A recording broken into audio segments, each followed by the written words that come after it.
आपली संख्याच आपल्याला अनुदान देणार आहे। कोण नेतृत्व करतंय या अगोदर कोण केलं माहित, नावावर परमिशन असली म्हणजे काय बादशाह झाला नाही।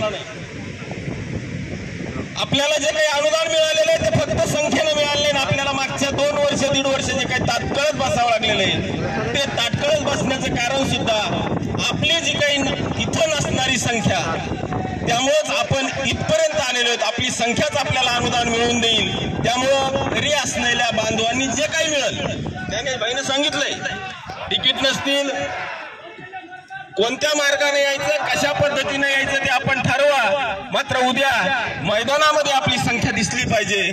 त्याच वेळेस खऱ्या अर्थानं आपण जे काही म्हणतो की जुलै महिन्यामधला वेतन जो काही पगार आहे तो पगार 20% वाढीने गेला पाहिजे।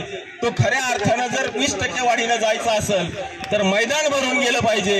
एवढंच बोलतो आणि थांबतो।